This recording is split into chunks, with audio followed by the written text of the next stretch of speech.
How many of you came out to this talk tonight because you love eating good food? Yeah? Good. Me too. And free food tastes even better, doesn't it? The title of this talk is The Gourmet Gospel. And the word gospel means good news. And this talk is all about good news, about the goodness of food and of eating.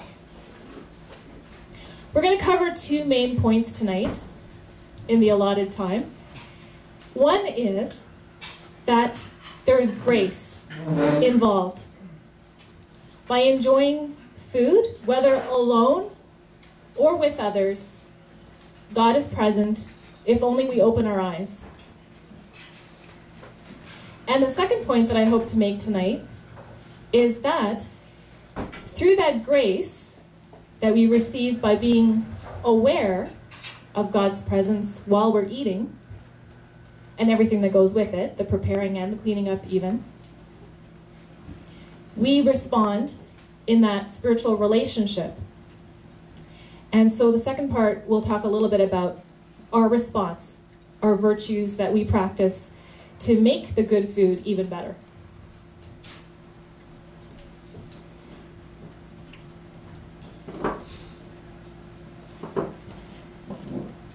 So I'll tell you a little bit about myself to begin with. I call myself a chow hound. I prefer that term to foodie, only because quite a few years ago I got addicted to this message board website, chowhound.com. And I'm also really passionate about searching out deliciousness anywhere and everywhere I go. And so my nickname is the food tourist. My family and I travel a lot, and I love trying new food everywhere I go. And it's kind of a hobby, or maybe I could say an obsession, that pretty much I try to research as many eating out places as possible and whether the food is good or great. And I love being able to share suggestions with people about where to eat and what to eat. So I grew up in an Anglo-Indian Canadian family, and my family is very open-minded about food. We eat any kind of food from any culture. And my dad was obsessed with watching Julia Child when I was very young on PBS, and he would often try to imitate Julia Child, her cooking and her voice. And my mom, when she first married my dad, was determined never to repeat the same recipe twice. And so that love for variety of food really was instilled into us at an early age. We tried everything from moussaka to lasagna to oxtail, curries, being from an Indian background, and even beef tongue. And we loved it all. And our family ate out at restaurants to celebrate many different events. And my sister and I would just eat whatever our parents ate, things like escargot, rack of lamb. You know, wherever we went, we just loved trying new food. And we were very fortunate to be part of a family who could travel and try great food. Unfortunately, one day our family received terrible news. And the big blow came when my dad was diagnosed with high cholesterol. Unfortunately, what that meant was we ended up having to eat fat-free oat bran muffins as our daily bread, and butter became a bad word. Can anyone relate to a love-hate relationship with food? Maybe you've tried going on a diet. Maybe you constantly have to, like me, resist the temptation of that chocolate cupcake, or that juicy burger, or that extra slice of bacon. Because we all know that bacon makes everything better. And there's three things I can't pass up. If it's in my, if it's in my way, the temptation is too great. I love cheese, I love chocolate, and I love bacon. Which leads me to my joke for the night. So, a Catholic priest and a rabbi walk into the Duke of York, and they sit down and order dinner. The priest orders a BLT sandwich, and he spends hours trying to convince the rabbi to try the BLT sandwich. He goes on and on. He says, you know, I can't believe that bacon isn't kosher. You really don't know what you're missing. Bacon is heavenly. It's what makes life worth living. You know, how can you really say that you know what life is all about until you taste bacon? Like, when will you ever give in and just eat some bacon? And the rabbi turned to his friend the priest and said, on your wedding day.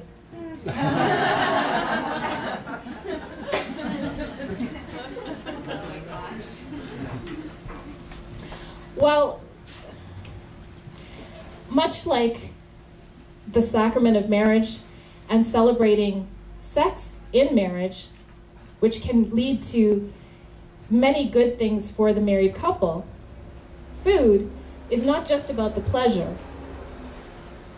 And we don't have to avoid food because it's a suspicious pleasure that might lead to gluttony or greed, although those things could happen, especially when food is misused or wasted. But food is sacramental. Food brings us physical nourishment, but it's beyond more than just for our body. Food can, if we're aware, lead us to a greater relationship with the divine.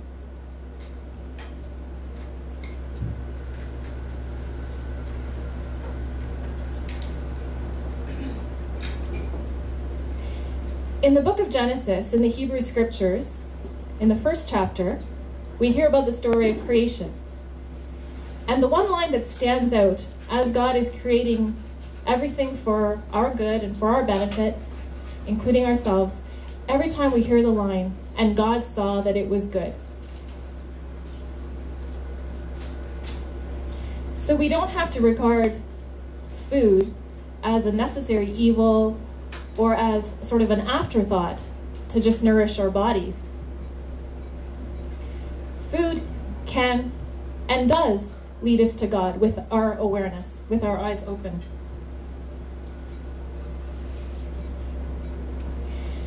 We are embodied spiritual beings. We don't have to lead an ascetic life where we, shun food or constantly fast. Yes, there's a time and a place for fasting.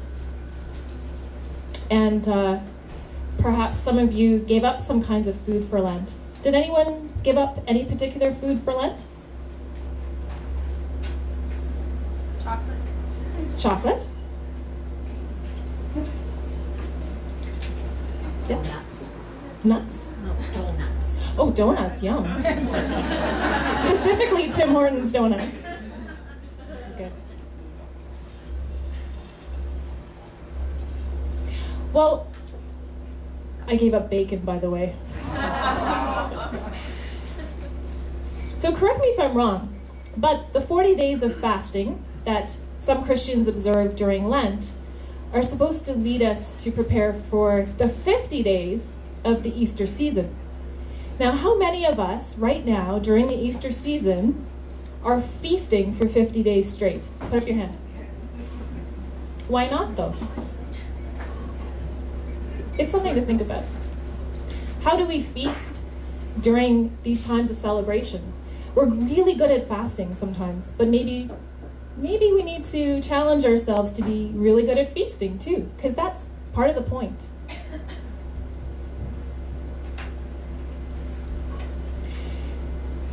Jesus became one of us, an embodied spiritual person. Jesus was fully human, Emmanuel, God with us. He ate and drank, as it says so many times in the New Testament. He ate and drank, and people criticized him for being a glutton and a drunkard. They didn't criticize him for fasting too much, like John and his disciples. But it was, in some ways, it's almost a compliment to say that someone eats and drinks, because that means that you're Christ-like. No, we never want to drink to excess or eat to excess. But if it was good enough for Jesus, maybe it's good enough for us. So it got me thinking that in the New Testament especially, but also in the Hebrew Scriptures, there are so many stories that are predicated on food. All you have to do is take out a concordance and look. You look up eating or food, sharing bread, fish, wine. It's all there. And many of those stories point us in the direction of the sacred. How can we open our eyes and be aware and see that God is there in the food and when we share the food, in what we prepare, how we prepare it, what we eat, and who our meal companions are.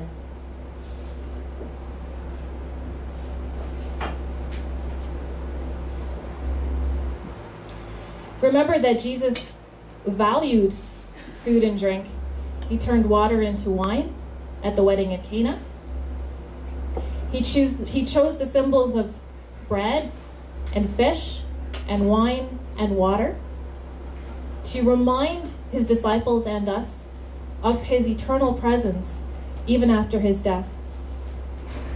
He called himself the bread of life. It's significant that he chose food as the primary symbol for us to remember him.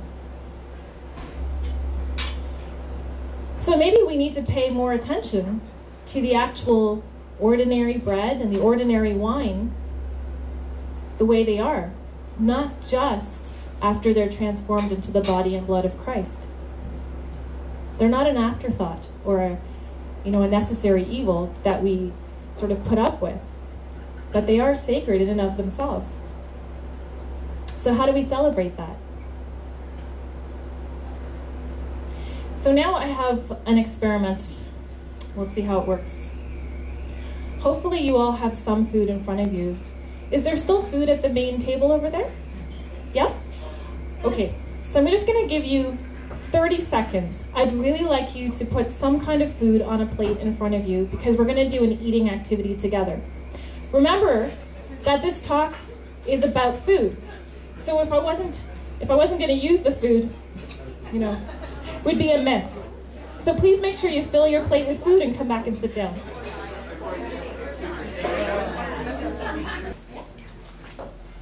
Okay, I think most people are comfortable again.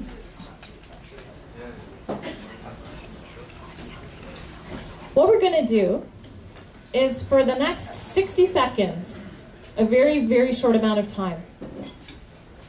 For the next 60 seconds, once I explain what we're going to do,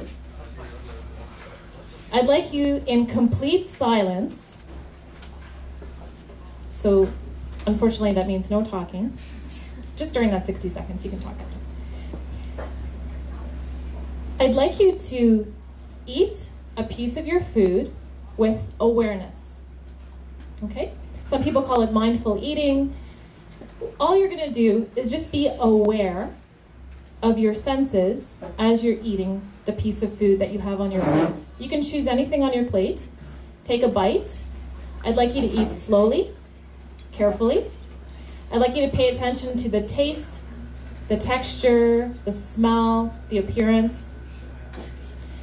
And as you're chewing and tasting, I invite you to also think about where the ingredients came from and who might have prepared it and how. Okay?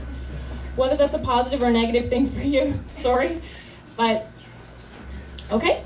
So, starting now, we have 60 seconds of silence to eat with awareness. Go.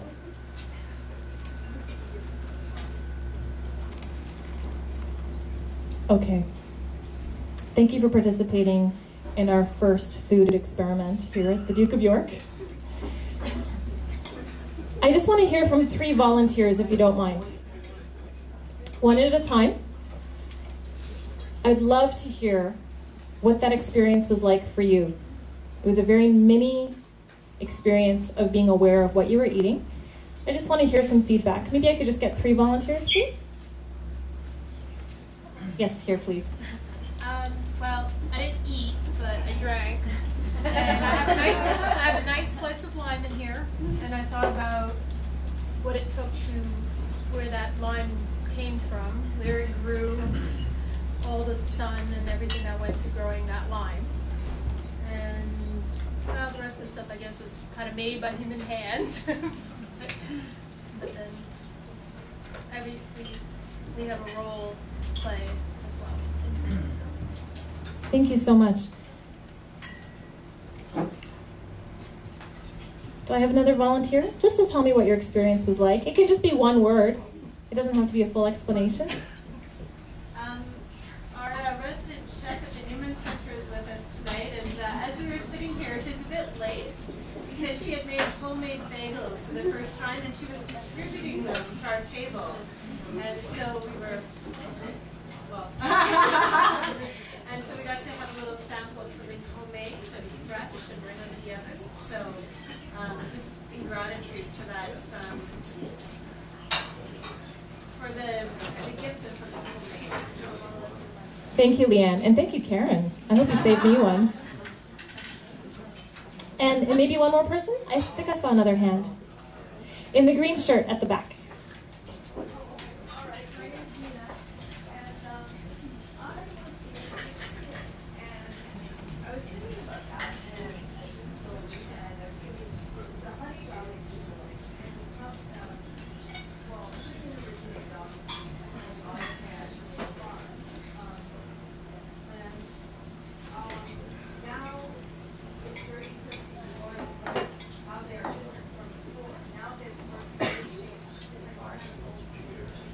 Mm-hmm.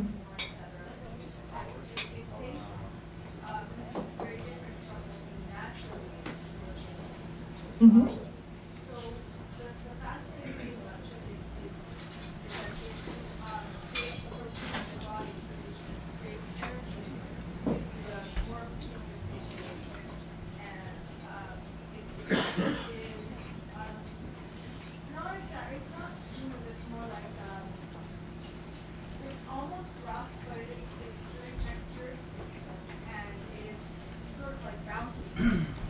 Thank you.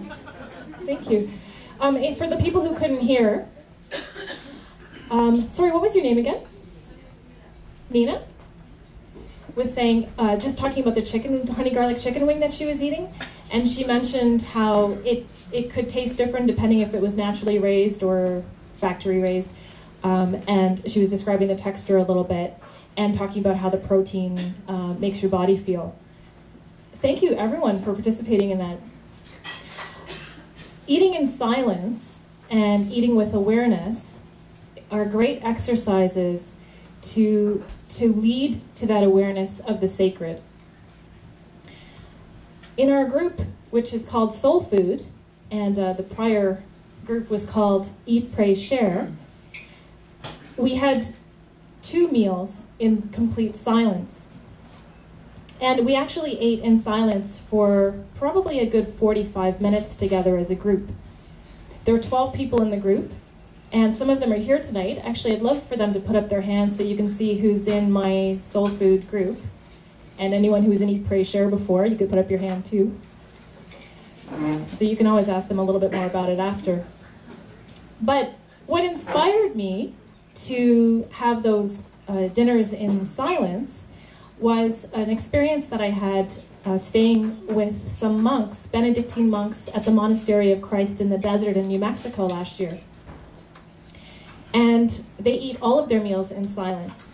And it was such a beautiful experience to be aware of the kitchen monks serving the food, to be part of the ritual of the grace before and after the meal, to be part of enjoying the food, some of which came from their own land. It was just a highlight of my retreat time. And if ever you get the chance to spend time at a monastery or eat with monks in that silent way, or with your own family in silence, I really recommend it. So,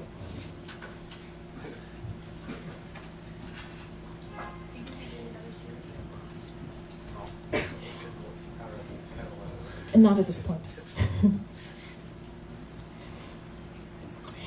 What I also noticed when I was thinking about food and its relation to church is that oftentimes the food-related church activities are sort of after the real spiritual activity.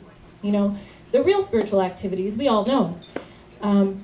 Perhaps we've heard of retreats, perhaps we've participated in liturgies, guest speakers, any kind of church activity that brings us closer with God and with our community.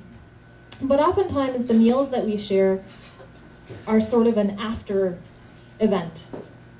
So the purpose of Soul Food and Eat, Pray, Share, the group that I partnered with Faith Connections to run, the purpose was the food. And so as a group, we ate dinner together, which we took turns cooking, but we also shared our faith in relation to food scripture stories and contemporary articles about food and spirituality. And I know for me, it was a really great learning experience and a chance to really explore deeper the idea that food is spiritual, not just something that comes after the spiritual stuff happens. And so, you know, it would be amiss if I didn't mention that something like Theology on Tap was created expressly for the purpose of being able to grow deeper in spirituality, to learn a little bit more about faith in a really comfortable setting that had food and drink in a pub, which is its primary purpose, to have food and drink and to share conversation with one another. So I'm just really thrilled to see that that's working and that you are participating in the food and drink. And hopefully we are building community together today too.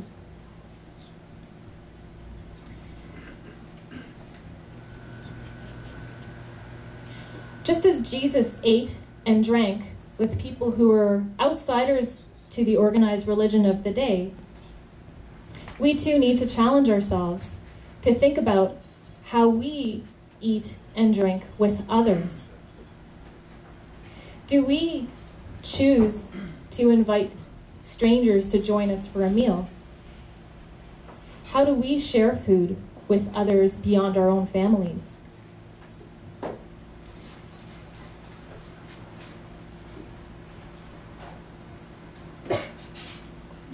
So, food is a vehicle of grace. It reveals God's providence and presence. And the prime example is after the death of Jesus, the disciples gave up. They went back to their old life. And around the world, yesterday, the third Sunday of Easter, Christians heard the reading from the Gospel of Luke about the road to Emmaus. Two disciples who were very dejectedly going home, back to their old life. And a stranger came and walked with them. And they were somehow prevented from recognizing him as Jesus. Anyway, we'll fast forward the story.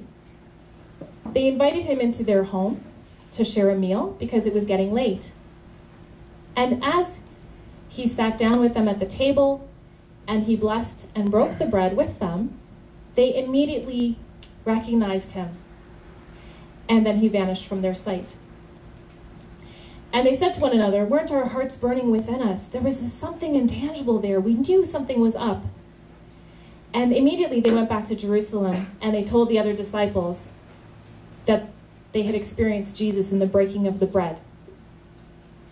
To me, that's probably the most significant scripture story that really points us in the direction of the sacred when we're sharing a meal. When we break bread together, we do experience Christ if we open our eyes and recognize the sacred in our very midst. Christ is present in the meal and in our companions.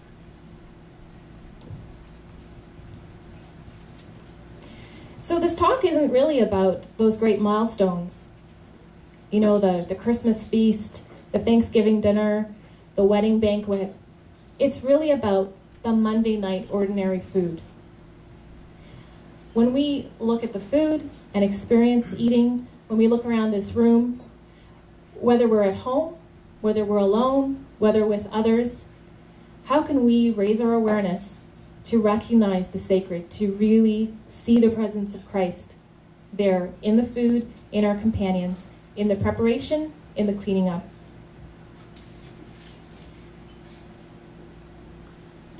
I want to tell you one story of when I was an assistant at L'Arche, Cape Breton. Meals were definitely the high point of the day. And as an assistant, I lived with core members, people with disabilities such as Down syndrome or autism. And one of the core members in my house, her name was Marion, and she was what I would consider a foodie. She was completely in love with mealtime and with our meals that we shared together. We cooked together, we ate together, we cleaned up together. Unfortunately, Marion had many disabilities, and one of the disabilities that she had led to her having a colostomy bag. Because of that, we had to be careful in helping her to be able to chew her food properly.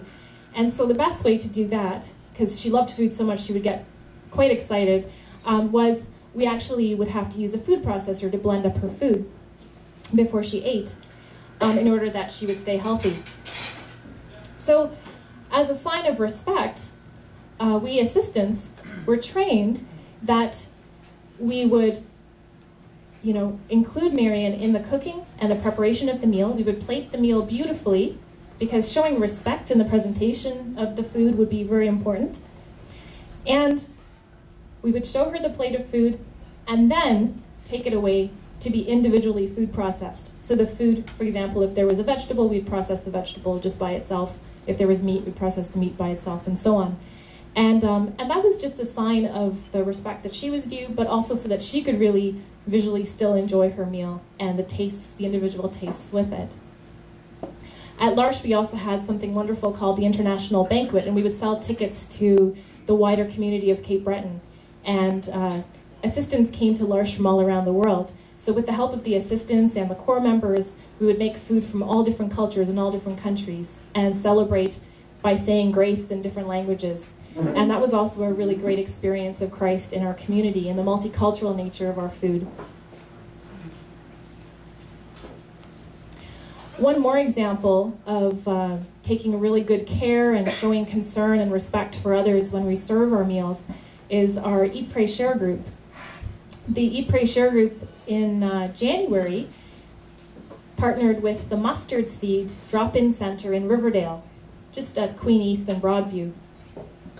And what we did was we took great pains to plan a wonderful menu, and the group members cooked up French onion soup, some creamy scalloped potatoes, a really hearty roast beef with carrots, and some delicious tiramisu.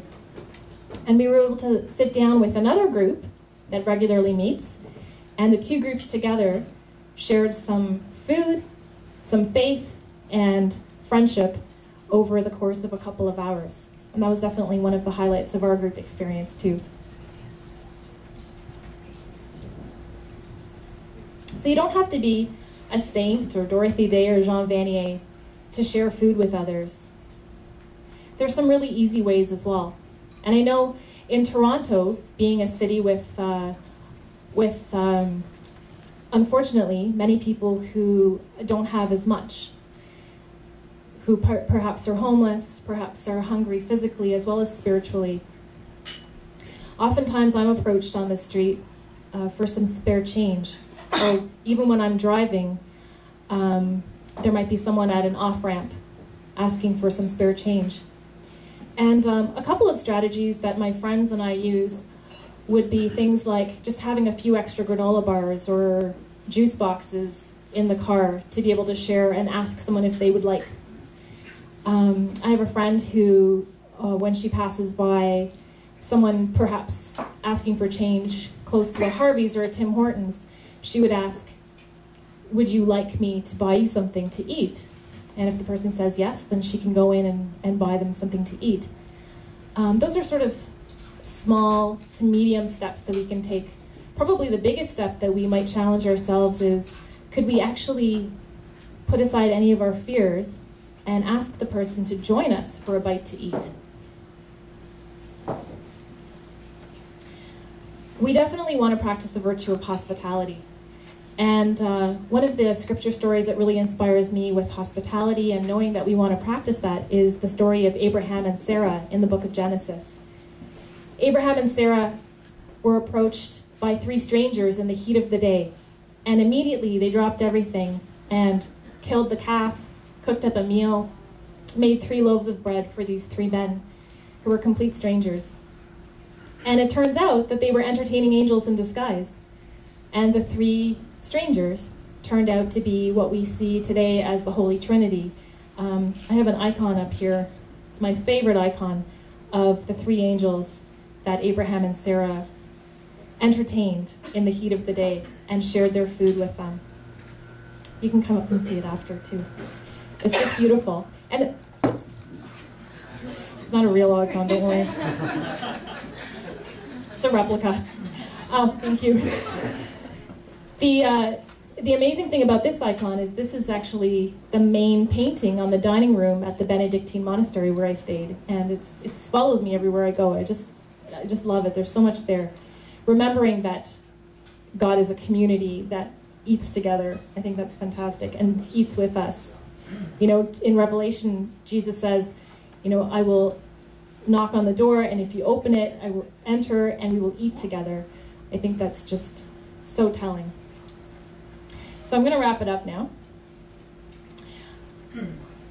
One last scripture that I want to point out too is in Matthew chapter 25, when at the judgment day, the king separates the sheep from the goats, the righteous from the unrighteous, and says, when I was hungry, you gave me food, and when I was thirsty, you gave me something to drink. And they say, well, we didn't see you, Lord, hungry or thirsty, so how could we have done that? And the king will answer, whenever you do this to the least of these who are members of my family, you did it to me. And so, as we think about living out the gourmet gospel, how do we give food, which is a basic human right, not an option, to others? How do we share what we have with those who are physically and spiritually hungry? And I believe that we do that through practicing virtues such as hospitality, kindness, generosity, humility, and even self-sacrifice.